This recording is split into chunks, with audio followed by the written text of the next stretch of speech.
This is a 26-foot Bartender.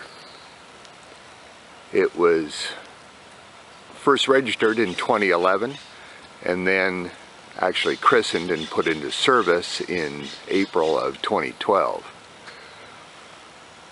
It was built over the course of about 6.5 years after purchasing plans from George Calkins, who was the designer of this particular brand of boat.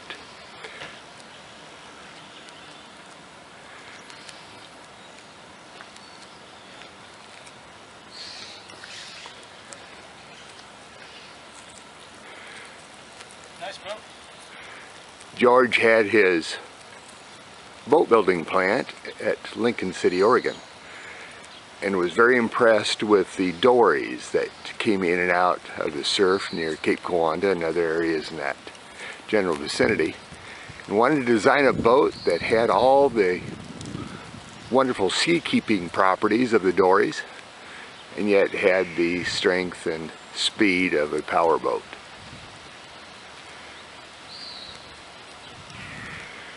This particular model is based off the cruising hull, which is a little bit deeper and a little bit wider than the 26-foot sport model.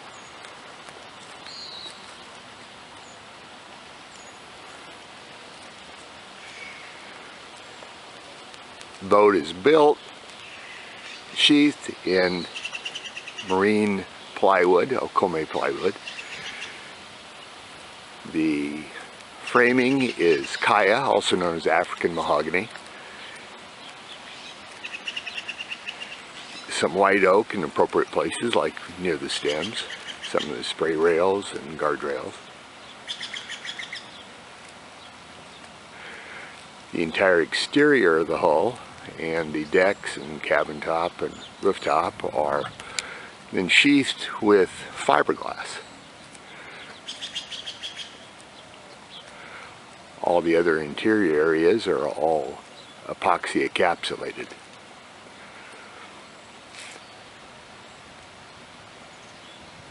Fastenings on the outside of the hull and everything below the waterline is silicon bronze with stainless steel in appropriate areas above the waterline in the cabin and so forth.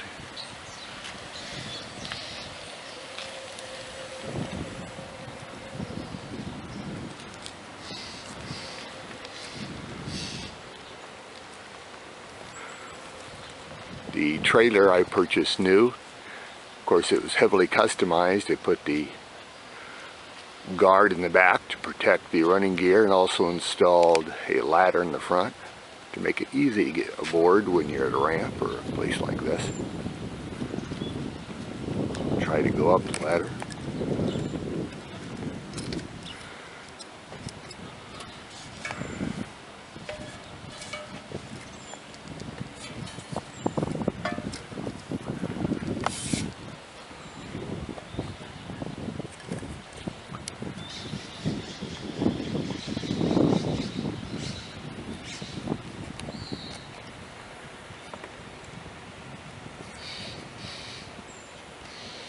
See, it comes equipped with anchor, Lumar windlass. It has approximately 10 feet of chain and 300 feet of 3-strand line for a rode.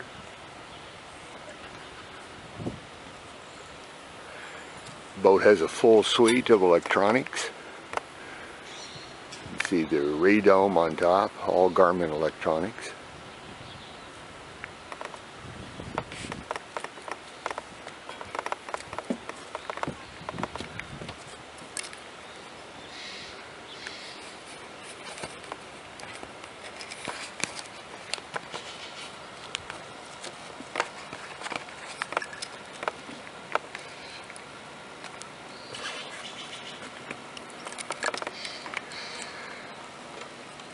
The air scoop and Durade vent feed the blowers to the engine compartment.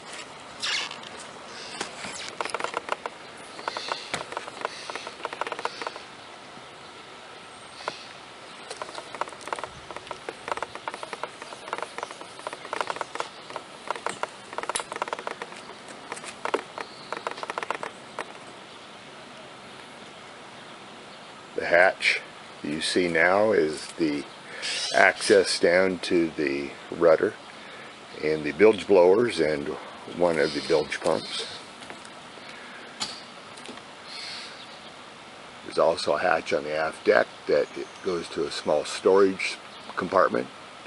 I found that very useful for fishing supplies and things that are dirty you don't want inside the boat. Of course, a nice mooring post.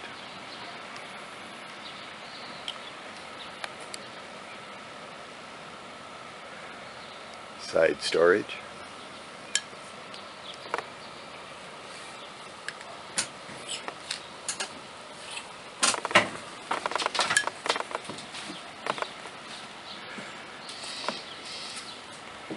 And a view aft looking forward into the cockpit area. There's seating for 4, although we found we also put additional seating on the aft deck.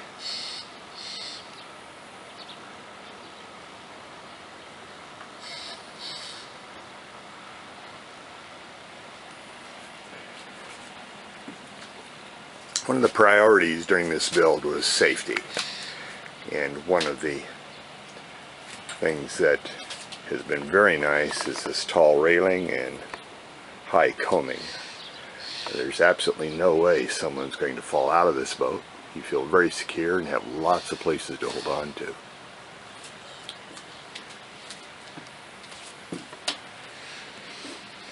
The boarding ladder clips on and off, can be placed on either port or starboard side, so it doesn't matter which side you're coming into the dock.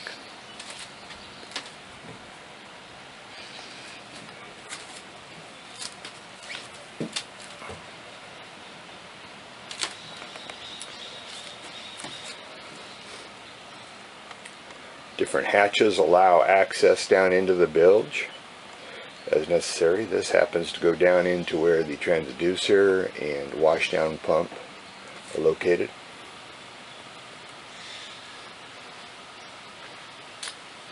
A manual pump. There are actually 3 bilge pumps aboard this boat.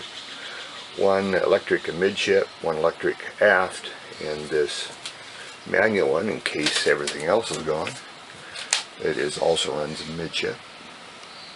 Binocular holders, throttle, and of course the console.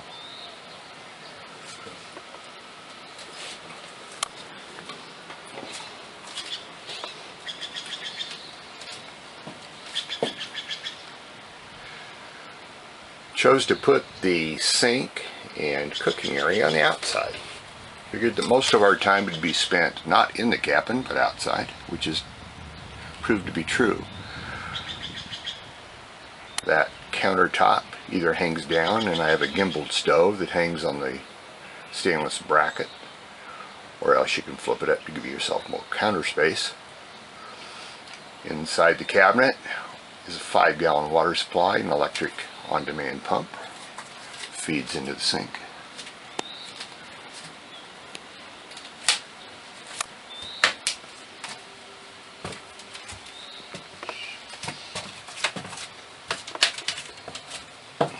And again, all Garmin electronics. For the main electronics, that's a Garmin 4212 chart plotter, which is synced obviously with the radar, the fish finder, also the autopilot, which is the smaller screen in the center of the display right now.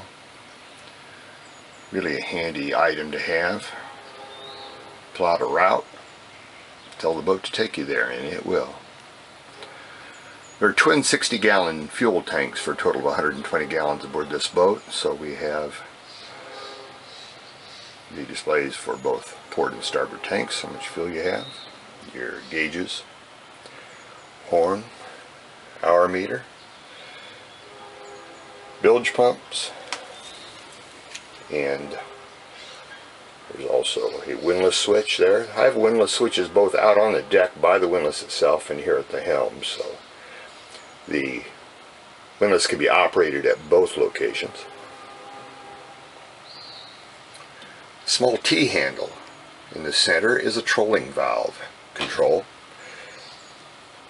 One of the really nice features with this particular setup is that by activating that, we can slow this boat down to a crawl, which makes it very nice for trolling for salmon.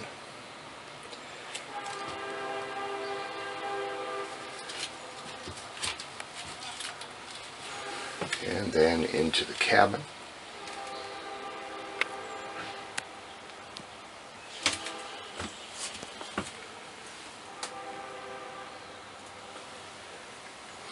AM/FM radio. This is just a V berth. I happen to be 6'2" and find that I fit very, very comfortably in it and can stretch out completely. One of the things during the build, I was very careful to thoroughly document everything that we did. So there's full documentation in all the parts and pieces of the boat, as well as obviously is the engine owner manual. If I can get down into the cabin. The hatch there forward gets you into the storage area for the anchor rod. Feeds down into there by the windlass that can be opened up to air it out. There's storage underneath the berth. One large locker forward and one each on each side. Find this is a nice place for storage. Items hang, or we've just got other hanging amenities here. This goes with the boat. Underneath the stairway down into the cabin is where the porta potty is stored. Fits very nicely there and rides perfectly. This nice large cabinet door is the access to the electronics. One of the things that I'd always found was that usually it's so hard to work on any of the wiring on a boat, and this gives wonderful access. And looking out, you see the different hatches. Storage underneath the helm seating for those things that you use all the time, and comes in very handy. Shot looking into the electronics console. This is again on the back side of the helm. This boat's equipped with shore power. Got an isolator. It's very nice to come up to a dock and be able to plug in, and that automatically recharges the batteries if they're needed. All the wiring is carefully labeled, and the wiring legend is available and comes with the boat. There are twin batteries, one for house and one for engine and starting. Has the Blue Sea isolator, so it charges both as appropriate. Everything protected by the correct fuses or fuse panels. The storage area you see directly in the middle there that pops out. That gives you access to the bilge below the batteries, and there's one of the middle bilge pumps right there. This is the hatch that's directly below the helm. You see a reservoir for window washer, not something you commonly see in boats this size, as well as the pump for the hydraulic steering in the autopilot. This is the storage area on the port side directly below the sink. I find this very useful for just miscellaneous storage of additional lines and washdown pump, hoses, that type of thing. Also, it houses the marine battery charger, which is to the right. This is the cabinet below the sink showing the water supply. Again, a 5-gallon water supply, which we found to be very adequate. The waste then can be piped into the white plastic container to the left or overboard as, again, is appropriate depending on your location. Obviously also storage for the fire extinguisher. This shows the anchor locker up in the bow. The chain and rode is fed down from above from the windlass.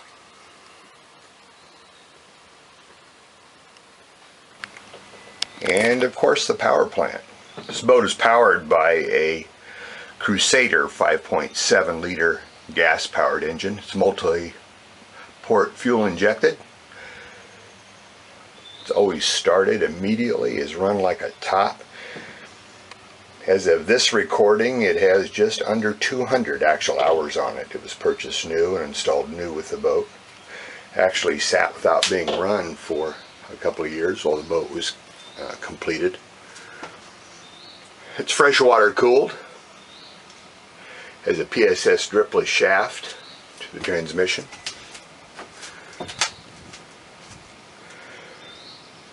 Filters are remote to give easy access.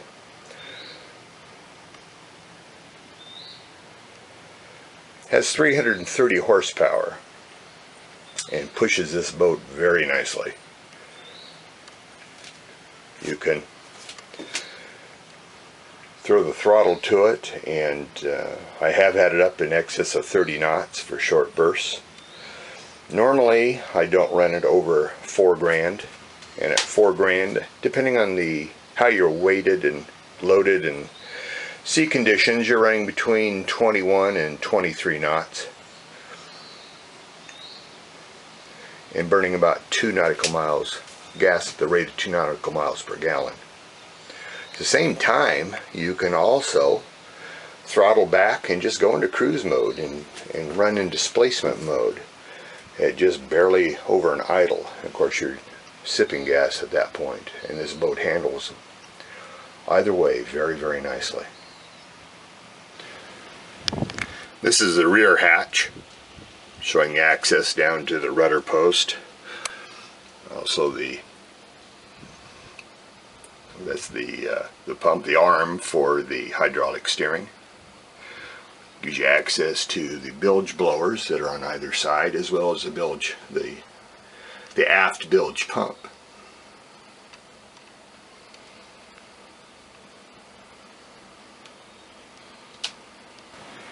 The deck is self-bailing, and almost all water runs out. There's a little bit of leakage around different hatches, which is not a problem. I've always just opened up that rear hatch and used a sponge or a rag to sop up any minor water that might have gotten in there over the voyage if I was using the washdown pump or hosing off the boat to clean it off. The water then comes out through these scuppers and the floor and the deck on either side. The black item, by the way, is a place to put your lead cannonballs if you're using the downriggers.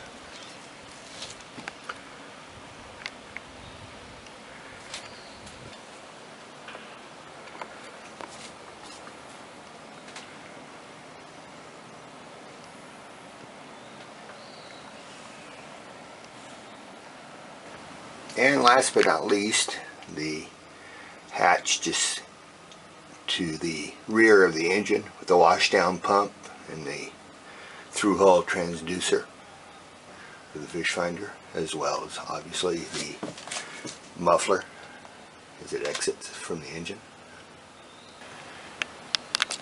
And a shot of the helm and the cabin doors as they're shut.